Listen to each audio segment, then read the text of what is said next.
Jean-Jacques Rousseau. Rousseau foi um importante intelectual do século XVIII para se pensar na constituição de um Estado como organizador da sociedade civil, assim como se conhece hoje. Para Rousseau, o homem nasceria bom, mas a sociedade o corromperia.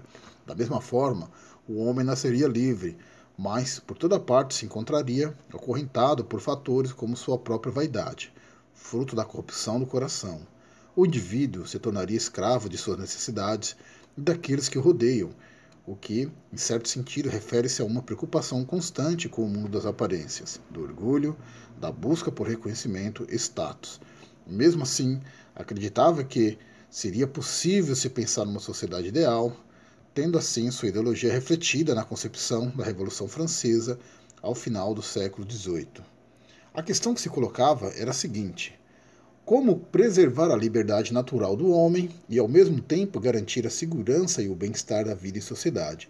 Segundo Rousseau, isso seria possível através de um contrato social, por meio do qual prevaleceria a soberania da sociedade, a soberania política da vontade coletiva.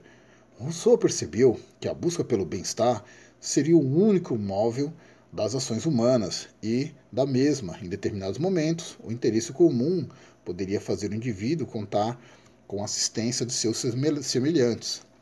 Por outro lado, em outros momentos, a concorrência faria com que todos desconfiassem de todos. Dessa forma, nesse contrato social, seria preciso definir a questão da igualdade entre todos, do comprometimento entre todos.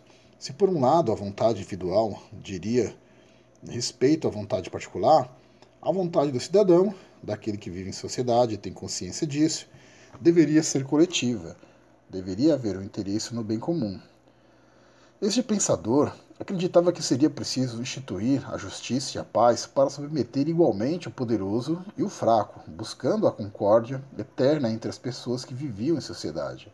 Um ponto fundamental em sua obra está na afirmação de que a propriedade privada seria a origem da desigualdade entre os homens, sendo que alguns teriam usurpado outros. A origem da propriedade privada estaria ligada à formação da sociedade civil.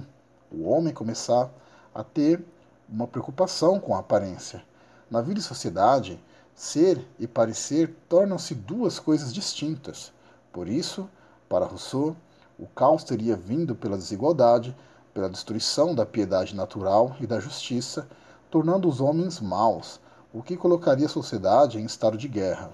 Na formação da sociedade civil, toda a piedade cai por terra, sendo que, desde o momento em que o homem teve necessidade do auxílio do outro, desde que se percebeu que seria útil a um só indivíduo contar com provisões para dois, desapareceu a igualdade, a propriedade se introduziu. O trabalho se tornou necessário. Daí a importância do contrato social, pois os homens, depois de terem perdido sua liberdade natural, quando o coração ainda não havia corrompido, existindo uma piedade natural, necessitariam ganhar em troca a liberdade civil, sendo tal contrato um mecanismo para isso.